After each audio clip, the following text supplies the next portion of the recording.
call. We are live. We are ready to go. It's a wonderful morning where we can just grab our swords, take a sip of sparkling water, and again today, just like yesterday, and the day before, and the day before that, and the same as we will do tomorrow, we'll join together as men united with the same purpose: to grow, to improve ourselves, to expand our personal power, to build our financial freedom, and enjoy a wonderful life, a happy and positive life. So we're enjoying this moment here together with all of you, all the members of the Copy Campus together. Some of you it's the morning, some of you it's the afternoon. It doesn't really matter. It's a power up that'll last at least 24 hours, if not more. You may find that some of the things I shared, some of the things I talk about will have an effect on how you view the world. You might find that it will have an effect on how you view your relationships with others. You might find it will have an effect on your day-to-day energy levels and ability to go out and get stuff done and make a difference in your life and in the lives of those you care about. So without further ado, I would like to talk a little bit about the Copywriting Campus challenge that we have going on right now, or rather the competition, the Hunger Games, as some of you have called it. For this month, the month of September, if you haven't heard already, go check out the announcements channel. But we are running a Legion competition. So each of the Legions are going to be competing against each other for new individual wins, right?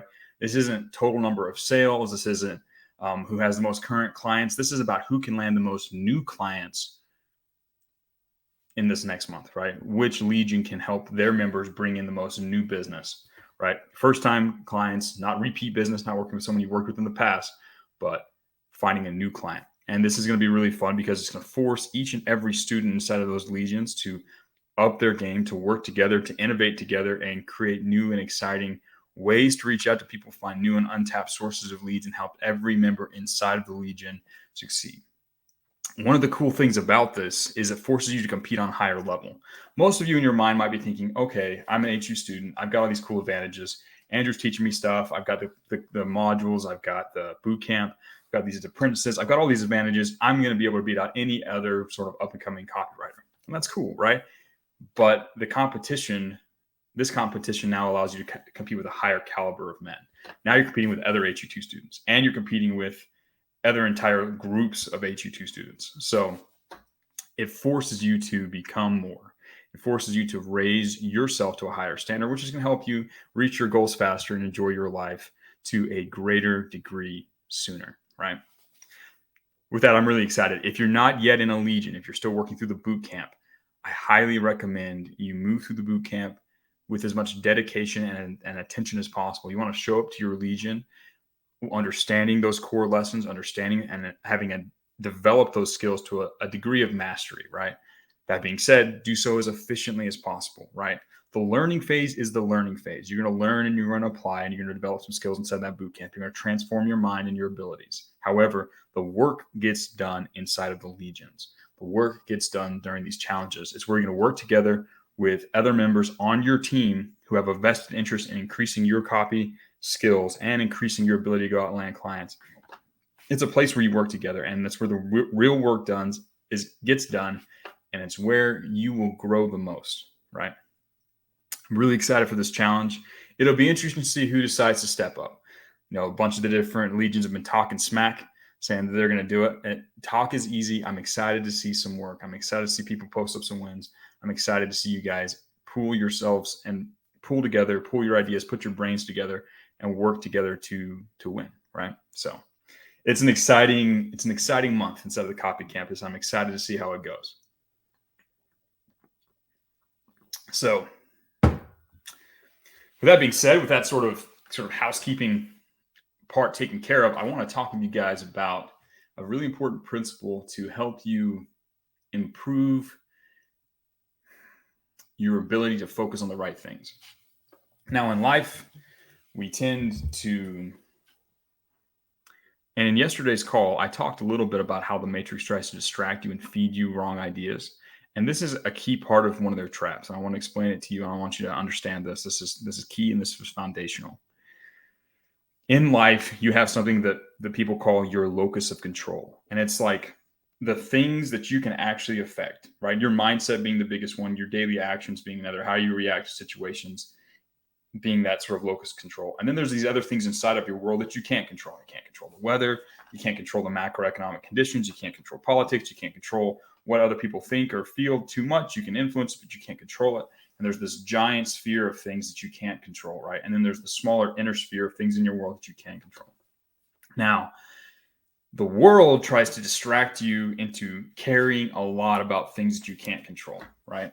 Social media is filled with this, right? If you go through social media and look what people are talking about, look what your friends are talking about, look what all the blue-haired feminists are complaining about, it's things outside of their locus of control, right? And it's really easy for people who when they focus on things outside of their locus of control, they end up feeling depressed and impotent and sad, right? And those people are really easy to control, and they don't really get what they want out of life, but they just kind of go through the motion, led along, worrying about things that are outside of their control, right? You see this a lot. People just, sitting around caring about politics or trying to talk about politics. And that's something that they can't influence. They have maybe one vote that might not even be real. Like, politics is one of the worst things you could possibly sit around and care about. But there's so many other things in life that you really can't change, right? You can't. And any ounce of your energy that you shoot that direction, dealing with that, is wasted. That's energy that you could spend on something you can control and can actually improve your life. If you focus your time and energy and attention and all of your efforts on things you can control as a person, you will find that you feel more powerful. You'll feel that you are less drained, and you'll find that your life changes and that sphere will expand, right? Over time.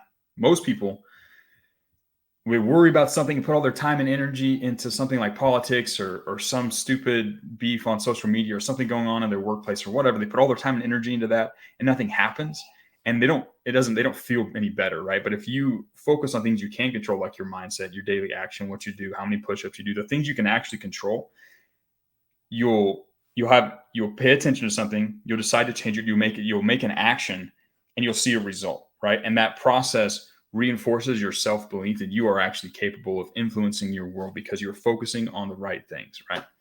It's extremely important to do this, right? Now, this is a really common thing that happens when people start to sort of wake up to how the world works and wake up to the way they've been misled by external sources. They tend to get angry, right? There's an initial moment where people kind of feel a little bit of anger, a little bit of resentment. They get angry at, people in their past, or they get angry at the system. They get angry at people that are just asleep, these sheep. There's this level of anger that occurs, right? And it's one of the least productive things you could possibly do, right? Because other people, the way the world is, all of that are things outside of your control, right? You might think that you've escaped, but if you find yourself getting angry at how the world is or how people are, then you've lost. They've still got you. They're still tricking you into worrying and caring about them and not focusing on the things that you can control, right? The entire thing's a big game, right? And they might make you think that you've escaped, but if you're still angry or concerned about all that stuff, you're going to be in trouble, right? I'm going to share a story now. This is an old story. This is from an old Native American. It's an old Native American story about a Native American warrior, and it teaches this core lesson specifically in how it regards with and how it deals with people and people's nature, right? So a long time ago, there's this Native American tribe. They were out here in the mountains, the Rocky Mountains, my neck of the woods, and for a young warrior to become a man, to his rite of passage was he had to go on a spirit journey. He had to go out into the wilderness, fasted, and encounter his, go on a spiritual journey, find his spirit animal, all that good stuff, right? So this young man, he came of age and he went out into the wilderness, right? He left the tribe and went off and started wandering. And he fasted for 3 or 4 days, and he was traveling here and there and waiting for this experience. And he felt called to climb the mountain, right? There's a giant mountain, and he climbs up to the top of the mountain. It takes him about a day, and he's stumbling up there, and he's tired. He hasn't eaten anything. He's praying and chanting the entire time. And he gets up to the very top, and he feels powerful. He's on top of the mountain. He's achieved this giant goal that he has. And he looks down, and there's a rattlesnake. Now, he's at elevation. He's at 10,000, 11,000 feet. That snake is cold. It's cold up there. The air is thin. The snake is cold-blooded.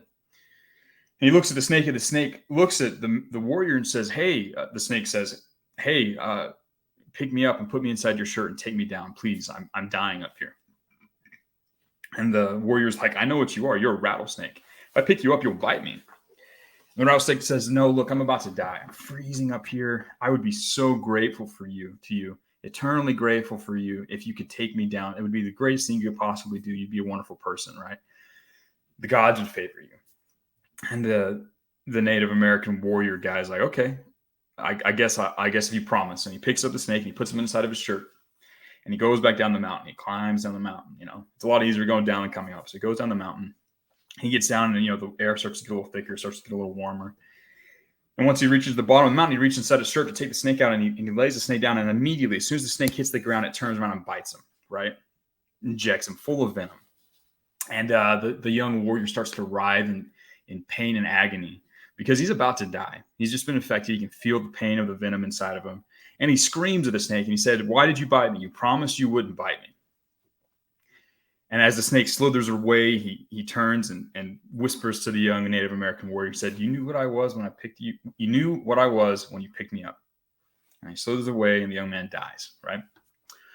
Now, this classic tale of a spirit journey teaches a core lesson, right? I never expect someone to act contrary to their nature. If someone chooses and is a certain way, I never expect them to change. I never put any kind of undue expectation on another person, right? I would love for them to change. I would love for them to be different. But if it's their nature and they're moving through the world that way, I let them be, right? And this is one of the most important lessons you can learn. Focus all of your energy, focus all of your attention on changing the things you can change. Leave other people to do what they want to do. You do everything you can to influence them and be kind, to be a positive person, and be an inspiring figure, but leave other people to do what they want to do. You can influence them. You can guide them. Again, that's what we talk about as copywriters. We talk about ways to influence and guide people, but you'll never really get someone to act contrary to their nature. And any energy you spend on that or anything else that is outside of your locus of control will just leave you feeling angry and empty and impotent. I encourage you all, as you go through today, as you go through the rest of your life, I want you to all focus your energy on things that you can control and actually influence, things that you can actually do to create an effect, actual real results in your life, a change.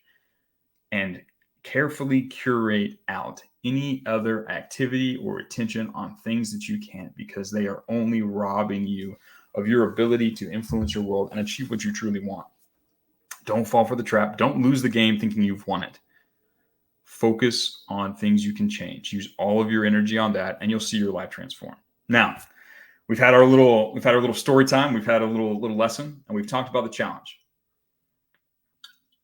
I think we've used about as much of this as we can, about as much time of this as we need to. It's time for us to move forward with the rest of our day. So with that being said, I'm going to end the call. Hopefully it doesn't cut off on you guys. And I will see you guys again tomorrow morning for our next Power Up call. Wait, then I'll cut off the call. Here we go. See you guys tomorrow.